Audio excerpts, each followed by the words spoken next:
Hello everyone, welcome to my YouTube channel.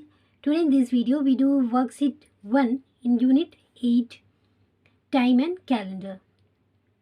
So let's be started. Question number 1, write the which is the following are leap year.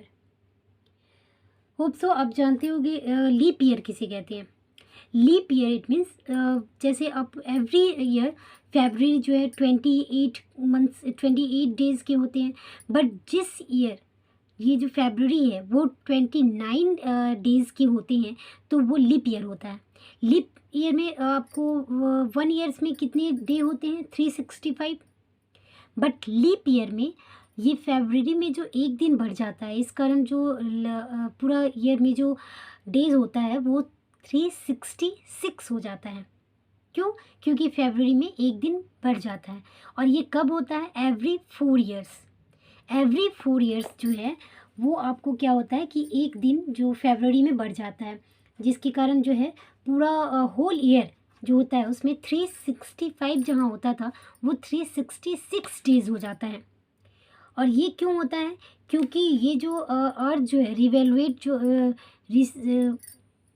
Rotation and revolution जो होता है उसके कारण क्या होता है ये कि एवरी 4 ईयर में एक दिन ये बढ़ जाता है टाइम. ठीक है. और ये बढ़ने के कारण ही जो है एवरी 4 ईयर जो है 1 डे बढ़ जाता है, जिसके कारण ये लीप ईयर फेबररी जो है वो 29 डेज़ का हो जाता है, और जिसके कारण ये लीप ईयर बन जाता है. लीप ईयर इट मीन्स जिस मंथ में जिस ईयर में फेबररी जो है 29 डेज़ के होंगे वो लीप ईयर होगा, और ये लीप ईयर एवरी 4 ईयर में होता है. तो अब आपको ये क्वेश्चन पूछा जा रहा है which of the following are leap year. अब इसमें आपको पता करना लीप ईयर कैसे कौन सा है. तो लीप ईयर का आप कैसे सॉल्व करोगे? तो लीप ईयर में क्या है, एवरी 4 ईयर चेंज होता है. तो आपको क्या करना है, जितने भी ये जो ईयर्स दिए हैं उसे आपको 4 से डिवाइड करना है. जब 4 से डिवाइड करोगे और ये जब प्रॉपरली पूरा जो कट हो जाता है तो ये आपका लीप ईयर होगा. और यदि इसमें रिमाइंडर बच जाता है, रिमाइंडर आता है, इट मीन्स ये लीप ईयर नहीं है. तो आपको क्या क्या करना है, 1992 इसे आपको 4 से डिवाइड करना है. और जब आप डिवाइड करोगे तो यदि आपका रिमाइंडर बच जाता है, रिमाइंडर आता है, इट मीन्स आपका ये लीप ईयर नहीं है. और यदि आपका रिमाइंडर नहीं बचता है, ये प्रॉपरली पूरा कट हो जाता है, तो ये इट मीन्स ये आपका लीप ईयर है. तो सिंपल वे है, आपको सबको 4 से डिवाइड करना है, क्योंकि लीप ईयर एवरी 4 ईयर्स होता है. आफ्टर 4 ईयर्स जो है वो लीप ईयर होता है, तो इसलिए इसे 4 से डिवाइड करेंगे. तो सबसे पहले हम क्या करेंगे, 1992 इसे 4 से डिवाइड करेंगे. तो आप डिवाइड कैसे करोगे, 1992 इसे आपको डिवाइड करना है 4 से. तो 4 से आप करोगे, 4 4 ज़ 16. ओके, 16 का 3, देन ये 0, 9 को कैरी करोगे तो यहाँ 9 आया, 39. तो 4 का आपको टेबल लर्न होना चाहिए. 4 8 क्या होता है, 32, देन 4 9 36. तो 4 9 करेंगे 36, तो आपका आ जाएगा 3, देन ये 0, देन अगेन 2 जो है वो कैरी होगा. तो 2 जब आ जाएगा नीचे तो आपको कितना हो जाएगा यहाँ पर 2. अब आपको इस कितने टाइम में करोगे, 4 8 32, तो 0 0. तो आपका रिमाइंडर क्या आया, कुछ भी नहीं, रिमाइंडर तो 0 आया ना, इट मीन्स ये क्या है, लीप ईयर. ठीक है. तो आपको यहाँ लिखना है कि 1992 is a leap year. Okay, it's answer. तो बस सिंपली ऐसे करना. नेक्स्ट क्या है आपको, 1983. अब इसे आपको अगेन 4 से करना है. तो 4 4 ज़ 16, देन 8 को मैंने किया तो 4 9 ज़ 36, देन आया 23, अगेन 4 5 ज़ 20. तो आपका देखिए, आप यहाँ रिमाइंडर क्या आ गया, 3 बच गया, इट मीन्स ये लीप ईयर नहीं है. तो आपको क्या लिखना होगा, 1983 is not a leap year. Okay, ये आपका आंसर आ गया। नेक्स्ट नंबर सी पे जाते हैं। नंबर सी क्या है आपका? 2000। तो आपको 2000 को क्या करना है? 4 से करना है। तो 2000 को मैंने 4 से किया, 4 5 ज़ा 20, देन 0 पुट किया मैंने, फिर नहीं कटा तो मैंने 0 लगाया। ठीक है, अब आपको क्या करना है कि इसे आपको यहाँ रिमाइंडर क्या आया? 0। इट मीन्स इसमें भी नहीं रिमाइंडर बचा, इट मीन्स ये भी क्या होगा? Leap year. तो 2000 is leap year.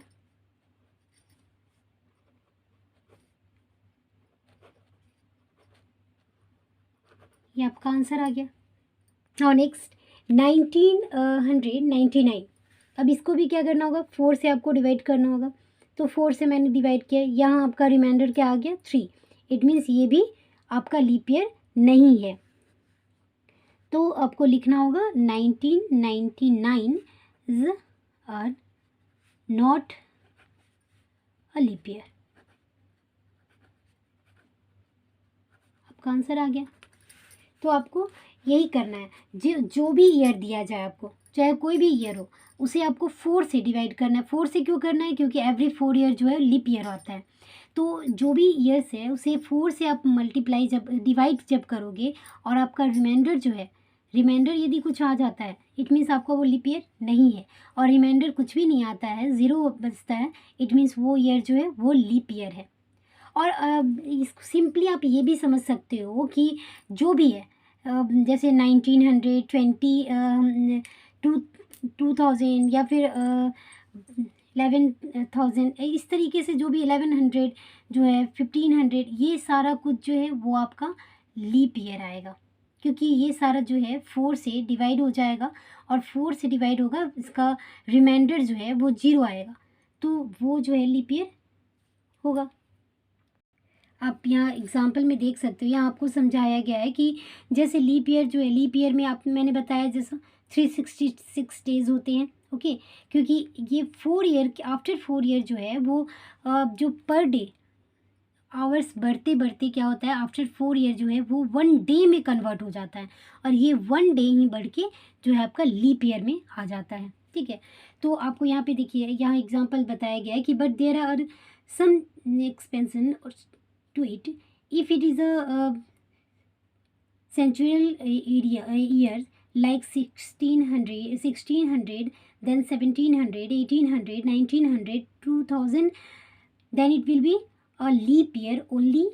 It is if it is a divisible by 400। वही जैसा मैंने आपको बताया कि जो भी ईयर, आपको ये भी नहीं याद रखना है, बस 4 से जो भी ईयर डिवाइड हो जाता है और रिमाइंडर यदि नहीं बचता है, इट मीन्स वो लीप ईयर है, और रिमाइंडर बचा, इट मीन्स वो लीप ईयर नहीं है। Number 2, answer the following. A is the year in which India got independence a leap year. अब आपको ये बताना है कि इंडिपेंडेंस डे कब मनाया जाता है? 15 अगस्त। ओके, लेकिन इंडिया जो है कब इंडिपेंडेंट हुआ था? तो 15 अगस्त, देन 1947। तो कौन सा ईयर आया? 1947। तो अब आपको क्या करना है? 1947 डे को भूल जाना है, फिर जो डे जो है 15 अगस्त, उसे आपको भूल जाना है, सिर्फ ईयर याद रखना है। ईयर कौन सा था? 1947। अब 1947 को जो है आप 4 से यदि डिवाइड करोगे तो आपका क्या आता है? यदि आपका वो रिमाइंडर बचता है, इट मीन्स वो लीप ईयर नहीं है, और यदि रिमाइंडर नहीं बचता है, इट मीन्स वो लीप ईयर है। तो 1947 इंडिपेंडेंस डे जो है कब हुआ था हमारा देश आज़ाद? वो 1947 में। तो आपको 1947 को 4 से डिवाइड करना है। तो आप देख सकते हो, मैंने यहाँ किया है 1947, इसे 4 से डिवाइड किया। तो आपका देखिए 4 4 ज़ा 16, देन 4 को मैंने नीचे लाया, देन 4 8 ज़ा 32, देन 2 रिमाइंडर बचा, ऊपर से मैंने 7 को कैरी डाउन किया, देन आपको 4 6 24, देन रिमाइंडर आपका क्या आया? 3। इट मीन्स ये क्या लीप ईयर होगा? नहीं ना, क्योंकि जो भी यदि आपका 1 भी रिमाइंडर बच जाता है, इट मीन्स वो लीप ईयर नहीं है। तो आपको लिखना होगा कि India is independence day, simply आपको लिख देना है कि India got independence are not a leap year. क्यों? क्योंकि इसमें रिमाइंडर आपको देख सकते हो आपका नहीं बचा है, इट मीन्स ये लीप ईयर नहीं है। Okay, now next question, is your year of birthday birth is leap year. तो आपको ये क्या करना है, आपका जो भी है, जितना भी आपको जो भी ईयर है, डे नहीं, कौन सा डे जो है 7, 8 जो भी फरवरी, मार्च, ये सब आपको नहीं याद रखना है, सिर्फ कौन से ईयर है, किस ईयर में आपका बॉर्न हुआ था, बर्थ हुआ था। तो आपको क्या करना है, आपका बर्थडे वाले ईयर को 4 से डिवाइड करना है। और आप जब डिवाइड करोगे और डिवाइड करने के बाद यदि आपका रिमाइंडर बचता है, इट मीन्स वो लीप ईयर नहीं है। और यदि आपका जो है नहीं बचता है रिमाइंडर, इट मीन्स वो लीप ईयर है। तो आपको सभी को क्या करना है, अपने अपने डेट ऑफ ईयर्स जो हैं उसे आपको डिवाइड करना है। सिंपली आप मान लो कि आपका डेट ऑफ बर्थ जो है वो 19 आपको क्या है 99 होगा, ओ भाई, ओके 98 मान लो आप, ओके 98। अब इसे आपको क्या करना है, 4 से डिवाइड करना है। 4 4 ज़ा 16, देन 3 आया 0, 9 को नीचे डाउन करेंगे, देन 4 9 ज़ा 36, तो आपका आ गया 3, देन 0, 8 को मैंने नीचे कैरी किया तो 8 आया। अब आपको इसे करना है, तो 4 9 ज़ा 36, तो आपका आया 2। तो आपका जो है 2 जो है आपका रिमाइंडर बच जा गया, इट मीन्स ये लीप ईयर नहीं है, ये लीप ईयर नहीं होगा। ठीक है, आपको लीप ईयर नहीं है। तो इसी तरह से आप सभी जितनी भी स्टूडेंट देखोगे आप सबसे पहले आप अपना बर्थडे वाले ईयर को, नॉट डेट, ईयर को आप 4 से क्या करोगे, डिवाइड करोगे।